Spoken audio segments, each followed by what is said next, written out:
All right, as they begin trickling in, let's kick off this session. So, good morning, good evening, delegates from wherever you are in the world. We're excited to have you on the final day of this conference. We're delighted to be joined by two fantastic guests. First and foremost, the former Prime Minister of Thailand, the Right Honorable Abhisit Vejjajiva. Thank you so much for joining us here for this session today. The former Prime Minister completed his studies at the University of Oxford and was the leader of the Democratic Party in Thailand. And as the title suggests, was the former Prime Minister from 2008 to 2011. And we're very, very honored for him to be speaking with us today. So once again, thank you. Former Prime Minister. With him, we have our faculty professor, John Park, who is a professor at the Harvard University Kennedy School of Government, specifically within the Belfer Center at the Kennedy School of Government. And he's a close friend of HPAIR. He's been the faculty advisor and chairman of the board of advisors for HPAIR for as long as I can remember. And we're delighted to have him moderating this session. So thank you again, Professor Park. Great to have you. Thank you. Thanks so much for this wonderful gathering today. Thank you, Zeel. Yeah. All right. Well, the next voice you will hear is Professor Parks, who will kick off the session. But I just wanted to say a quick logistical note. For all the delegates that are in attendance, you can once again use the Q&A feature, as we always have, to ask the former Prime Minister questions. Our team will be filtering the questions and passing them along to Professor Park. So please make sure to use that actively. All right, Professor Park, the floor is yours. Thank you so much. A warm welcome to delegates. It's terrific to have the former Prime Minister of Thailand, and it is my honor to moderate this session before we go into Q&A. Mr. Prime Minister, it is a unique gathering that we have right now, and Zoom presents this opportunity in its own way to connect in a novel manner. And with this, I wanted to kick off, sir, with a question regarding your background.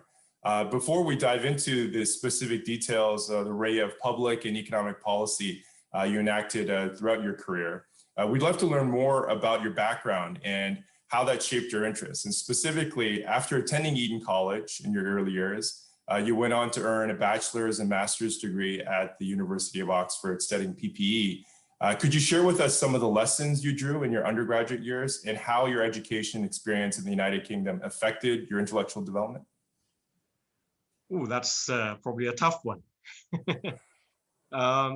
I had been educated in Thailand until I was 12 years old. And then I was sent over to England, which was quite tough for me because I had to pick up, first of all, the English language.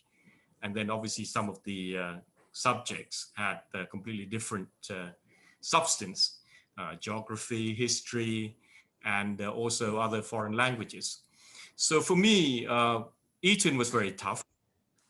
The emphasis there was all about discipline, getting you to be competitive, striving for excellence. I can't say it was an enjoyable 5 years at an English public school, but what it did make me, I think, was make me tough, made me patient, tolerant, and really pushed me to the limits. And then Oxford came along, and it's completely different because unlike Eton, you had all the freedom. And with the tutorial system, you can pretty much do everything for yourself.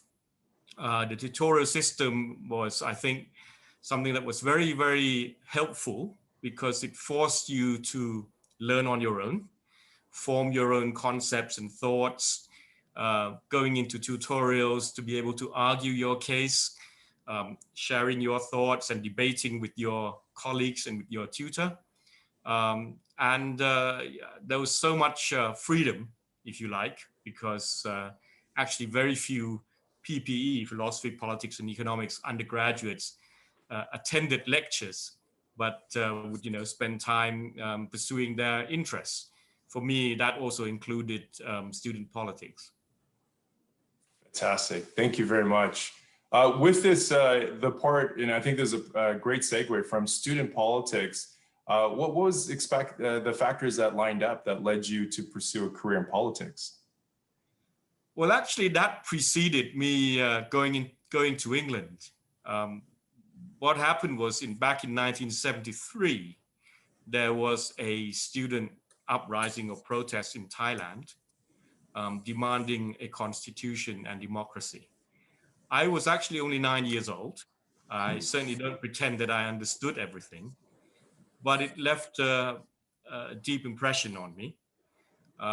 It woke me up to the possibility that you can participate in politics, you can contribute to change. And obviously with the protesters being mainly students, you could see the power of youth in actually changing the lives of people.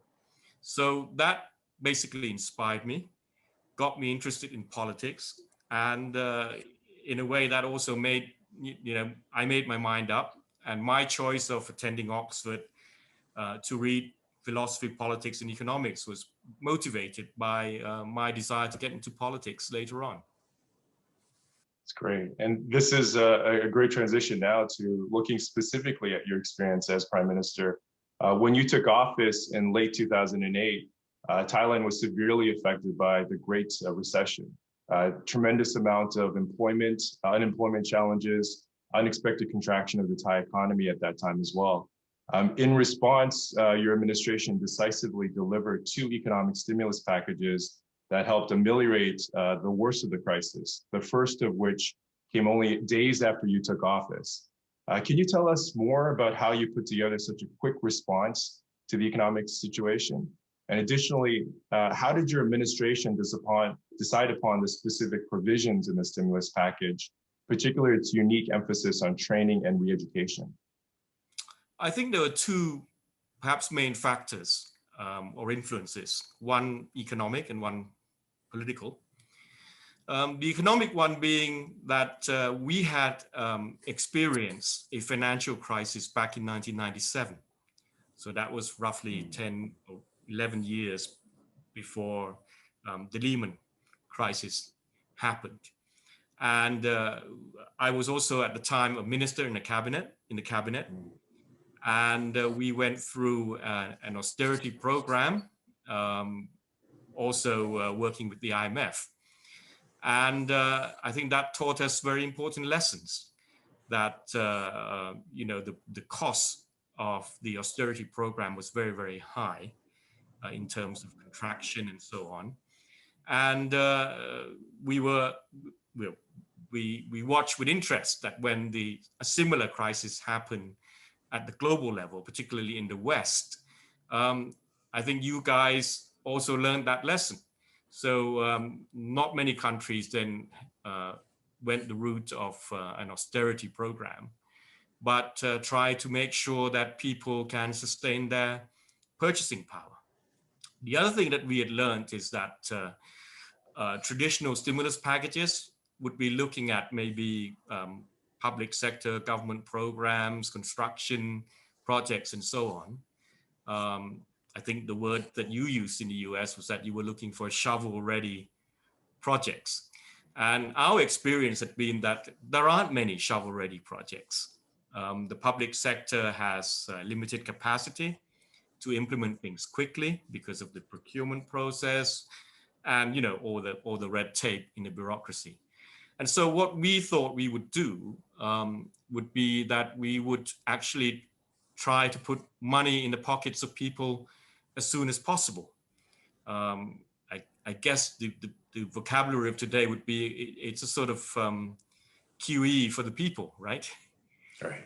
And the political factor being that prior to me assuming office, in the run-up to the election campaign, we had vigorously put up a platform called the People's Agenda, which had elements where we would be supporting income for farmers, supporting income for the elderly, for health volunteers, free education program.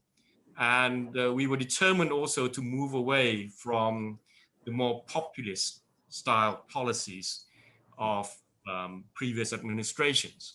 So what we decided to do was that we wanted to implement those programs, those campaign pledges as quickly as possible, in a way that would also complement the need to increase purchasing power of the people. We then, of course, obviously, at the same time, made sure that we had enough money through extra borrowing to pursue infrastructure projects that could take place a year or 2 years after that to sustain the growth. Mr. Prime Minister, on that point about the people's agenda that you implemented, how did it differ from the socioeconomic policies of predecessors? What we were determined to do was to move away from the populist style type of policies. And, with programs where we were helping people or giving people money, we would try to frame it in a way to talk about, first of all, rights of people, with a view to actually steadily building up a welfare system. In particular, we were very mindful at the time that Thailand was going to age very quickly. In fact, 10 years ago, when I left office, 11% of the people were over 60. Now it's over 20%. So that's doubled within 10 years. So we wanted to make a start on the welfare program. The other thing, of course, is that we were very mindful of, very aware of the criticisms of these types of programs, particularly, actually it happens, I guess, in all countries, that whether this would be a disincentive for people to work and so on. So we made sure that there are elements of the programs about retraining, about giving opportunities for people who are looking for alternative employment opportunities to have themselves reskilled. So on these type of experiences, for us at the Kennedy School of Government, we do a lot of case studies and try to analyze what inspired leaders in crises, and specifically a focus on models. And with this, as you laid out the people's agenda, I'm very curious, what was a model or a reference or an example that you drew upon as you put together the people's agenda with your team? Actually, it was pretty much a political process. 3 years before I became Prime Minister, I became the head of the Democrat Party. We obviously suffered from our previous time in power when we worked with the IMF, which I mentioned before, and the economy contracted severely. And then we subsequently lost 2 elections, and then also a third one as well when I was leader. And so when I assumed the leadership of the party, I went up and down the country, tried to identify the needs of people so that we can fight our rivals who have pretty much put emphasis on populist policies that I've mentioned. So we came up with a program that encompasses the support for free education, support for health volunteers, start building up a welfare system, particularly for looking after the elderly, and also changing the way that previous governments have tried to help farmers, where they would actually interfere with the market by buying up, stocks of rice or maize or tapioca or whatever, but move towards an income support program, which you think would be more sustainable and would not suffer the same side effects of direct intervention, particularly unrealistic intervention. Certainly, a lot of the experiences that you mentioned there are very pertinent to the present time. It seems they're almost constant focus on what kind of stimulus package would be appropriate for the current challenges. If we could zoom out a little bit, your administration strengthened many of the relationships, and so within the foreign policy realm, looking at how Thailand had with its strategic partners and allies in the Asia Pacific and beyond. Comparing your time in office to the present, how has the geopolitical situation in Asia changed over the past 10 years? And more specifically, how has Asia's position in the world changed since that time? Well, it would be impossible to talk about the last decade on this issue without focusing, I guess, on the United States and China. Clearly, of course, over the last decade, China's power economically has increased tremendously. And China, of course, has been much more assertive in the region. The last decade has witnessed a number of action in the South China Sea, And in recent years, we see also in Hong Kong and other places. At the same time, I have to say the last 4 years for the US has been, shall we say, baffling for the rest of the world, where the US was seen before the Trump administration as, I guess, the leader of the free world that would uphold liberal democratic values. But the last 4 years, there's been a dismantling of that through various actions. So I guess that made it much more difficult for us to have a stable and predictable relationship. At the same time, because there was a coup d'etat in Thailand, which obviously led to reaction from the West, it sort of pushed Thailand also closer to China in that sense, because China's stance, of course, is that she would not comment or interfere with the domestic or internal affairs.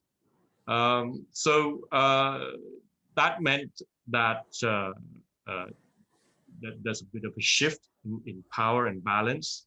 And at the same time, because the relationship between China and the US has become more strained with the trade war and other aspects of the relationship, it's sensitive for many of us who are friends of both. So with this, we'll get back to that theme. You've touched on something that has become almost a 1 degree of separation on a number of issues. We get to that dynamic between US and China. Before we go there and can focus on looking at your time in leadership, for me as a researcher and looking at leaders and how they operate in key moments, particularly related to economic and security crises, as you reflect on your time in the Prime Minister's office, if you could share with us, and this is again something that for us it's a unique treat in order to interact with you here, what would you look back at as something that is a shining light of an example and a model that you worked on and that you created, that you look back and specifically with you and your team, the part that resonates the most for you? Well, I assumed office at a time when we thought we had what we called a twin crisis, if you like. Economically, the repercussions from the global financial crisis and the effect on the Thai economy, as you said, was quite strong. And we were also caught in the middle of a political crisis, where there had been polarization and conflict domestically. And regrettably, during my time, there were clashes and also losses of lives of people who were protesting. But what I thought we did, and it was really our job to do, was first of all to make sure that the Thai economy recovered from the economic crisis quickly, which we did. And in doing so, as we discussed before, we also put in public policies that would pave the way for a transformation, if you like, of the welfare system and so on. Obviously, I still look back and think that a lot of work is unfinished, and I wish that the subsequent governments would actively or more aggressively pursue those paths. But the free education program, the income support program for farmers, the support for the elderly, and now also we see the value of how the incentives we provided for health volunteers, which they're doing an excellent job here of helping us containing the pandemic. I think all those achievements or pieces of policies are something that we hope will continue to support the Thai economy and the Thai society. Thank you for that. I think with respect to what our delegates are engaging with during our conference and a part of their journeys as well, these type of examples are enormously helpful on that journey. If I could now move to a part that we all are trying to do, and that is to look to the future. And in many respects, with the idea of a light at the tunnel, and certainly with the young generation leaders who are participating in the conference, a key focus for them. As we zero in on Thailand's future, Thailand now is the second largest economy in Southeast Asia and has been regarded by the World Bank as one of the greatest success stories when it comes to economic development. Given its economic success, how would you envision Thailand's role in the ASEAN region? And with that, do you think that Thailand will embrace a regional leadership role? What unique assets does Thailand have that allows it to foster this position? I think Thailand has great potential to play a very important role in this region, and also at the regional or global level. Obviously, with the exception of the short period during the financial crisis of 1997, Thailand's macroeconomic foundations continue to be strong. Whether you look at the foreign reserves, the stability of the financial system now, the fiscal discipline that has been there. And we are also geographically right at the center of what I call mainland ASEAN, connecting up nicely with the CLMV countries, Cambodia, Myanmar, Laos, and Vietnam, which are all strongly growing markets and emerging markets. We could certainly play the role of being the hub for investors, global investors wanting to participate in the economy of mainland ASEAN.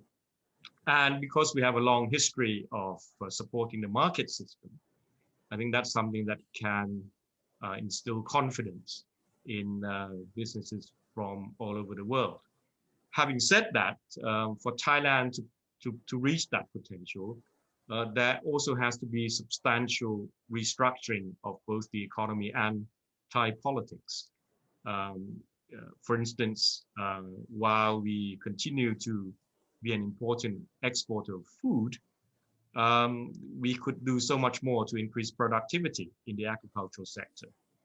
While we have been important players in industries like cars and electronics, these two industries are being disrupted, and we also need to make a transformation. Likewise, while we have certainly enjoyed income from our services, particularly the tourism sector, which accounted for 20% of our national income, the pandemic itself has hit us very hard. And I'm sure that people's behavior will change even after the pandemic has died down. And we need to also look for higher value services to be helping as an engine of growth for the economy. We also need, in ASEAN as a whole, to be much more active in the integration program.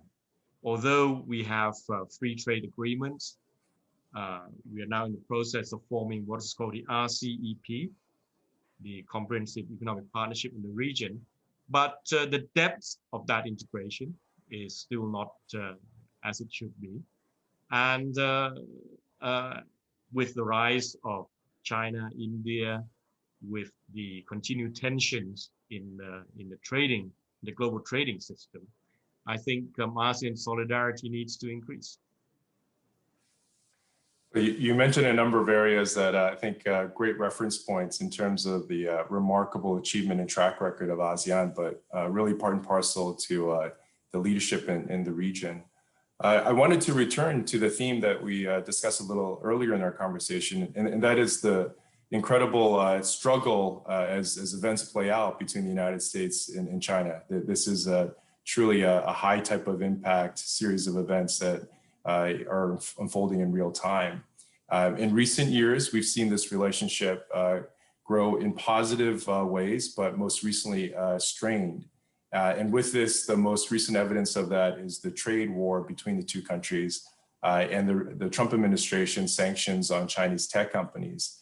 Looking at Thailand's experience, given that Thailand has friendly relations with both, how will Thailand, and for that matter, other countries caught in the middle, be affected by a further downturn in bilateral relations between China and the United States? Well, as I mentioned before, when our two friends, the relations between them were strained, it does put us in a very difficult position. And, you can look at, opportunities here and there that might stem from some trade diversion or positioning of certain businesses by moving their production base and so on. But the bigger picture is if the relationship between the US and China were better and there is healthier growth in global trade, it would benefit us all. That means that for me, I think ASEAN and also other multilateral or regional organizations and cooperation must be more assertive in trying to help reduce the tension between the US and China. And although, with the change of the US administration coming up, we might hope to see some changes. We also feel that some of the protectionist policies, if you like, are also driven by domestic political factors, which aren't going away, even though you may have a change of leader. So that's something that I think the whole of the world needs to work together to continue to support, multilateral agreements on trade and also on other matters, such as climate change and so on. So these are the types of issues that many of our delegates are focusing quite a lot on as we look at their North Star issues. And with that, I wanted to transition to our last question, Mr. Prime Minister. And this is one just before we open the floor to questions. What advice do you have for HPAIR delegates as they look at career in paths that relate to politics and public service going forward? Oh, wow. I would say, you have to be prepared. What helped me throughout my political career was that this was something as I said, I'd wanted to do since I was at a very early age.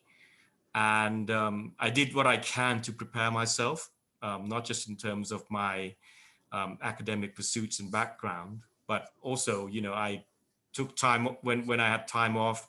I would spend being volunteers and doing political work here in Thailand. So that got me to be familiar with the system. But even all those preparations, you still have to expect the unexpected in politics. My advice, if there is only one advice, is that because the political system, especially in a democratic system, can be very messy in a way, and you'll probably be consumed by the day-to-day issues and controversies. You always need to have to make sure that the purpose of your participation in politics. Never forget what you went in to do, and to also hold on to some core values. You asked me about the policies that we implemented and so on. One of the things that I thought was much more important, certainly during my time in politics, is that I spent almost 30 years. I was very determined to prove that you can keep your integrity, you can be honest, and you can survive in politics. So with this, I think that's a tremendous way to go to our questions from our audience. And thank you for sharing that. One of the questions that first comes in, and please bear with me, Mr. Prime Minister, my office is set up with a number of screens, so I'm multitasking. Right. We have Maheka Jr. at Harvard from India. He asks, and this ties to your theme, a very important message on the values and the principles that leaders bring to their respective endeavors.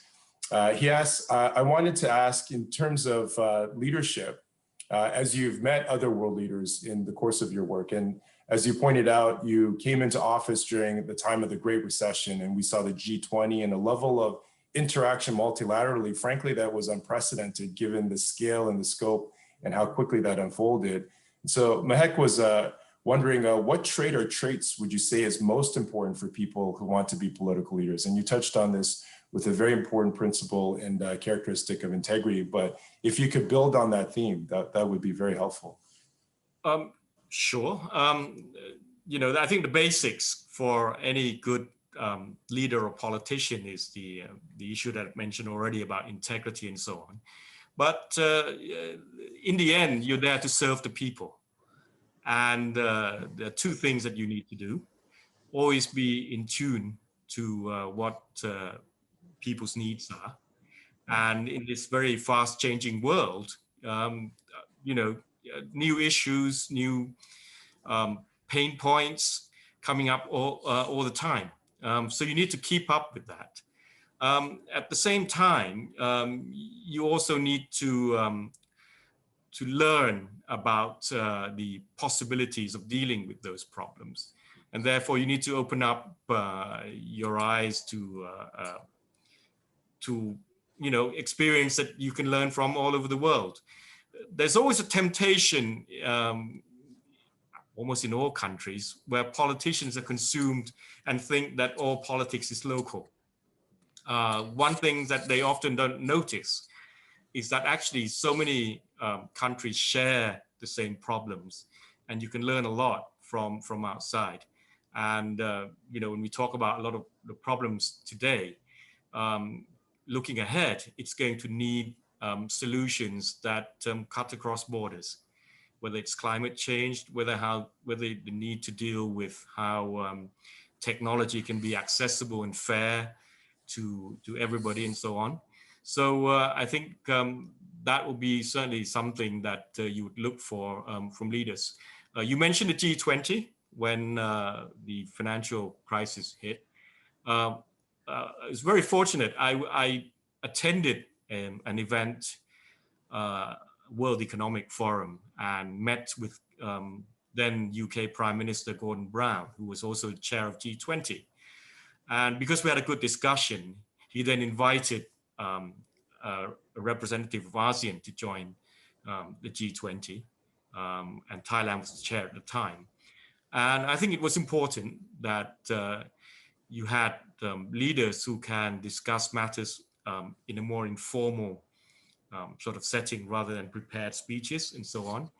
And at the time, I think both President Obama, Prime Minister Brown, French and German leaders were really putting their heads together to try to get to grips with the financial crisis. You raise a very hopeful example, and it was quite striking, Mr. Prime Minister, at that time period, just the number of incredible personal relationships between world leaders that came about, and clearly helping us navigate through the Great Recession.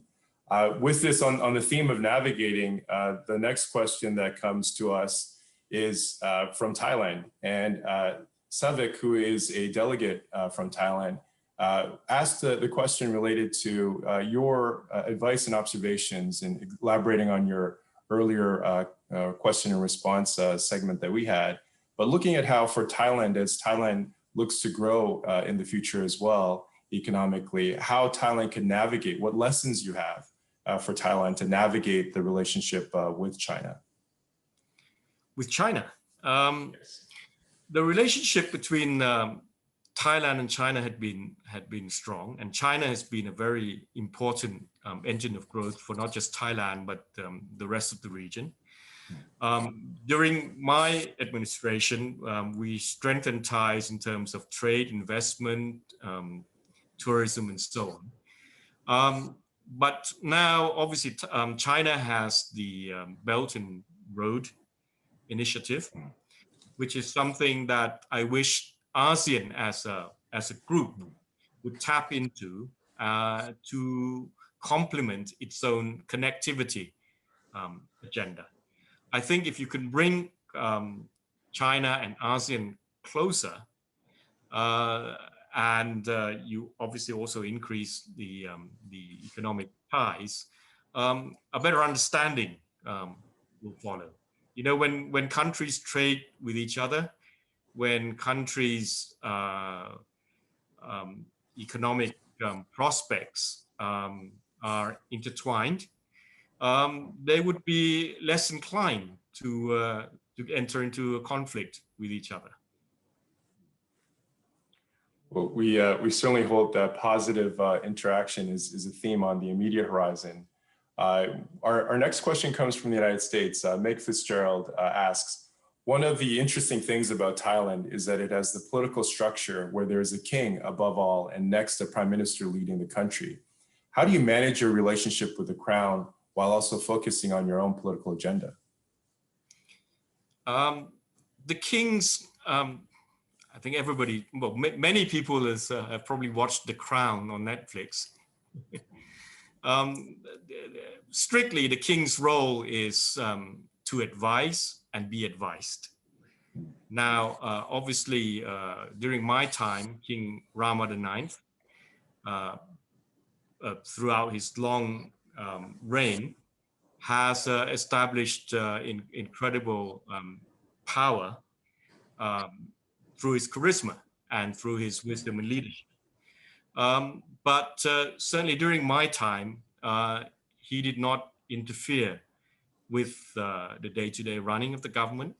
I would obviously every now and then have an audience with His Majesty to discuss issues, but it was for me to decide what needed to be done, and so on. Now, of course, people who are following Thai politics today knows that the protests that are happening now in Thailand, the protesters are concerned about the role of the monarch. And clearly, it is something that needs to be addressed. There is clearly not enough constructive dialogue on this issue, because we need to have a much better understanding, and also whatever changes that may be needed to make sure that we do become a truly liberal democratic country, because we've also just suffered a coup and a far, far less than perfect constitution being in place. That political reform needs to continue, and the role of the monarchy is one of the issues that has been put on the table by the protesters, which cannot be ignored. I think it just goes to show, Mr. Prime Minister, as we're all grappling and trying to manage and tame a pandemic, other issues certainly capturing our imagination and how to navigate through those. You know, with the recent example of Thailand going through a number of crises here, Eric Lin, a junior at Harvard, asked, and Eric, the co-president of HPAIR, looking at your experience and your also world outlook and view here. And he asked, Mr. Prime Minister, who is one person throughout history that you particularly admire and would love to have dinner with, and why? That's always a tough one, because you know, you always get asked, you know, who's your idol or role model. My own belief is that you should try to learn from everyone, because nobody's perfect, and you need to learn from their strengths and also from their weaknesses. So, you know, I can, you know, list a whole host of leaders that I try to learn from. But I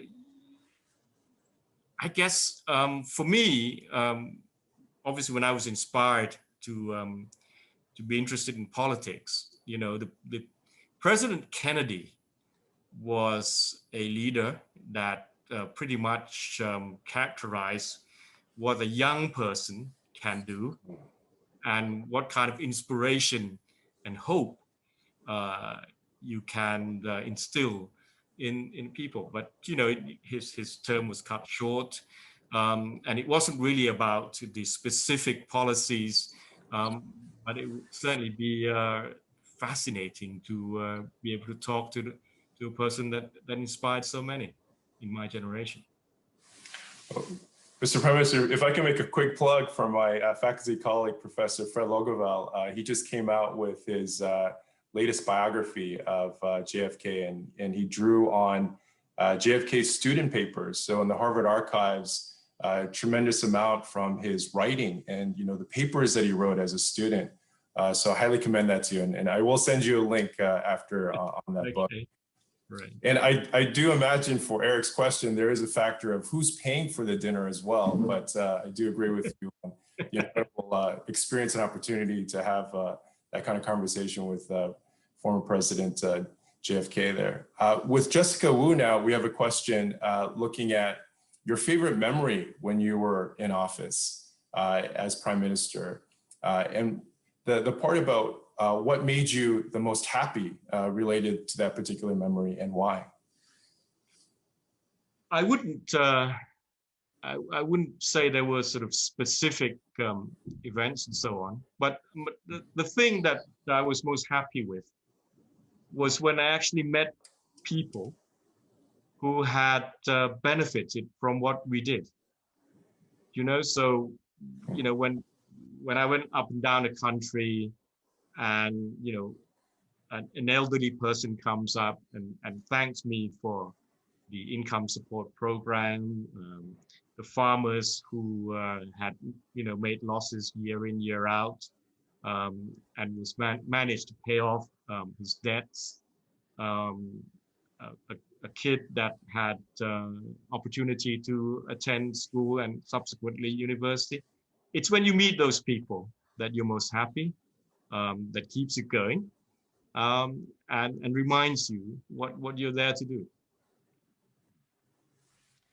I have to say, Mr. Prime Minister, in our interactions with former leaders, it is really striking how taxing, for us on the outside, we only see the video highlights, if you will, but how truly taxing the job is. And to your point, I think those types of interactions, I think very important for our young leaders as well, being connected to the very target audience in terms of how you're trying to translate your work in terms of that impact.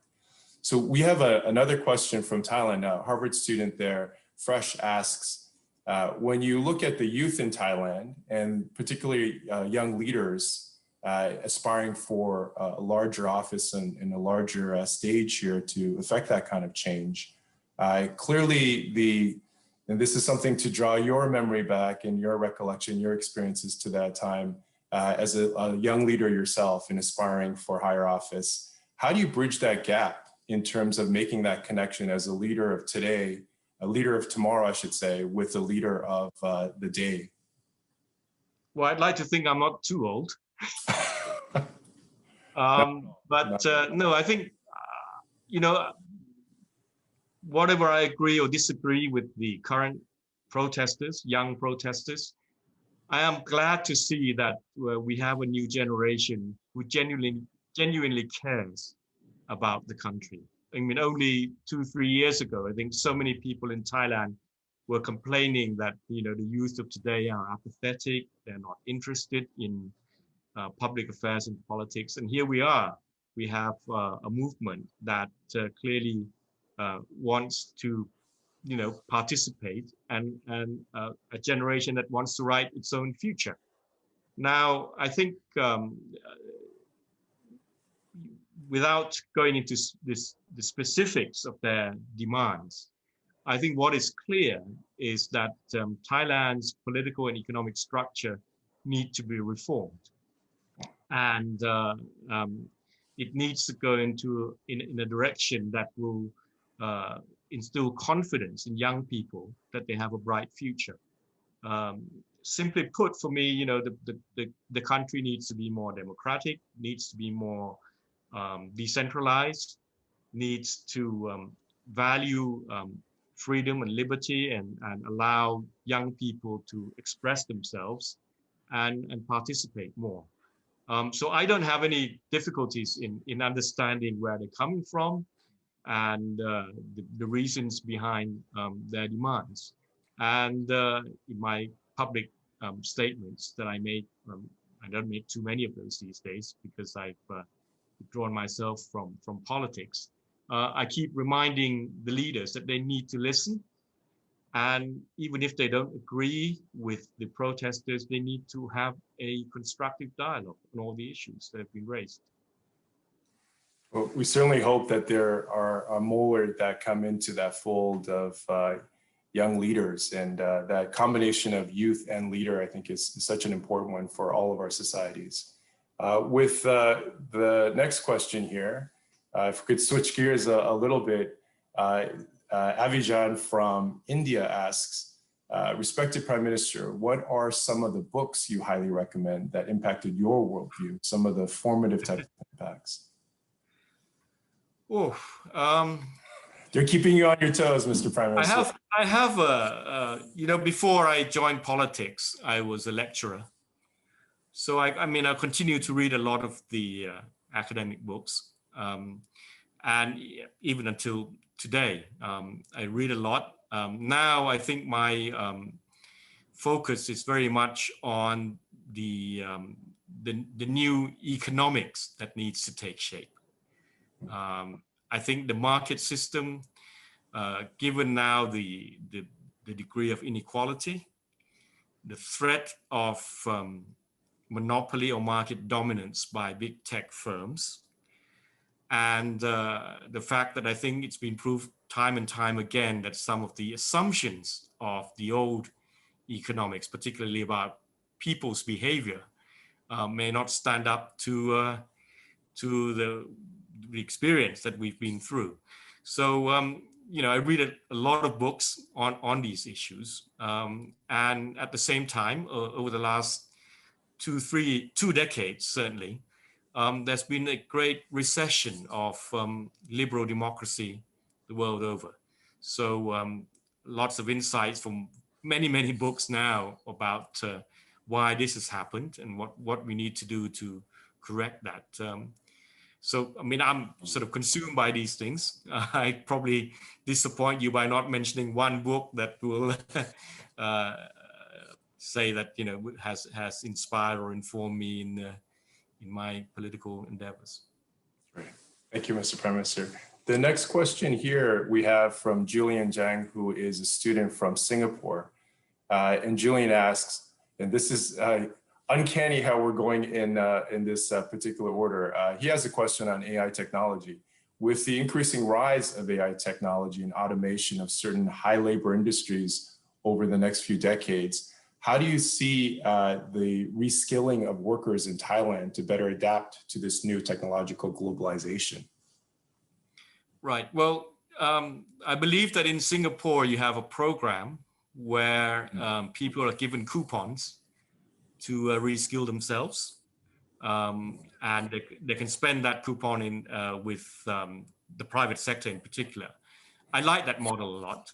I think it's very important. We have a workforce that need to be reskilled, and it's that kind of program that I think is probably the most practical and will probably meet the needs. But I think that there's a greater problem that we are facing in terms of technology. And that is, I think people will be displaced from work, some maybe even almost permanently, others certainly from time to time through continuous disruptions of industries.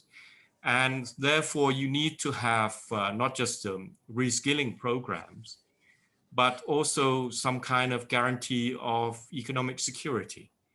So these ideas, whether there are a universal basic income, whether it's some kind of job guarantee program, I know they can be very expensive and be seen as perhaps not immediately practical, especially for many countries with limited resources.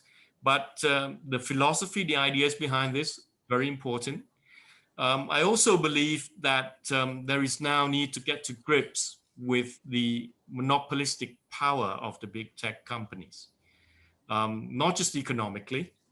We now see, you know, so many platforms easily extracting most of economic values from all transactions, but also the fact that they can exercise political power, if you like. I can understand that Twitter or Facebook are now, say, banning accounts of politicians, even the President of the United States, for good reasons. But is this the right way to go, that we allow private sector companies to determine who can express what on the internet? So issues about taxation, issues about the need to reduce monopoly power, and not to mention how we cope with the polarization from echo chambers provided by tech platforms. These are also very important questions that we need to face up to. Absolutely, absolutely. Mr. Prime Minister, this is a second to last question, and wanted to zero in on another question from Thailand. And this is Angela Jo, a Harvard graduate who now works in Thailand. And Angela asks, given Thailand is a country with plenty of coastal regions, what do you project are the long-term threats of climate change? And what political interactions do you think are necessary from Thailand's point of view to help address that risk? Well, certainly, in fact, the whole of the Southeast Asian region will suffer from climate change. They're prone to natural disasters with rising sea levels, with more extreme weather patterns. The agricultural sector will suffer a lot. And also the poor and the disadvantaged will find it quite hard to cope with the effects of these of climate change. We need a better insurance system. We need to use technology to make our agricultural sector more productive, more efficient, more precise, if you like, in handling these changes. But you know, climate change is not a problem that any single country can solve alone, and that's why it's important that multilateral agreements are held up, that countries that have the power to contribute to reduce this problem must really play their part. And we should all encourage all countries to cooperate. With this theme of cooperation, and earlier you're mentioning the critical role of technology and how to harness it, clearly a big spark for economies across the world will be entrepreneurship and startups. And I think it's quite fitting that this will be our last question. I hope we had more time. This is a fantastic conversation. Julin Jo, who is a delegate from Japan, asks, given Southeast Asia is a growing hub of startups and new technological innovation, what role do you see Thailand playing in developing that culture for startups and innovation? Well, when I mentioned earlier that we needed to go through some structural reforms, I think it's important for countries like Thailand to unleash the potential that our people and our private sector has. Too often they are held back by regulations, outdated regulations, and also being held back by perhaps the lack of human resources or talent. We need to open all this up much more. But I think Thailand has proven time and time again in our economic development that much of our economy has depended on creativity and services that has grown very strongly. And the richness of our culture also, all these can contribute to value creation. You know, the things that are creating value today are technology and creativity. And obviously, while technology does a lot for countries like Thailand to catch up, if we can unleash the potential of our creativity, we can certainly tap into and benefit from the technological progress. Well, Mr. Prime Minister, we've covered quite a lot, and I just wanted to thank you so much for sharing your insights. Just to give you a little bit more, particularly from the HPAIR leadership side, Zeal and Eric, their leadership team, as well as the HPAIR delegates, over the course of the past 4 days, they have been staying up pretty much the whole time. And it's incredible to see the dedication and passion that the delegates in particular have to these issues and many of the important themes that you have raised. And your example of leadership truly being that connection between the leaders of today and the leaders of tomorrow. I wanted to thank you, Mr. Prime Minister, very much for joining us today. I'd like to turn it over now to Zeal. Yes, thank you, Professor Park. On behalf of the leadership team at HPAIR and also the professors that work with us at Harvard, we just wanted to say thank you so much for Prime Minister Vichachiva for taking the time to come speak with us today. It's truly been an honor to have you here, and thank you, Professor Park, for kindly moderating this session. And so with that, we'd like to close it off. And I'd just like to share one final thank you to the team at London Speakers Bureau and to Hari and Joanne for helping coordinate this session at Harvard. Thank you. If this was an auditorium like we normally would, we'd do a big round of applause, but we'll give you a virtual one instead. So thank you. We appreciate it. Thank you all. Take care.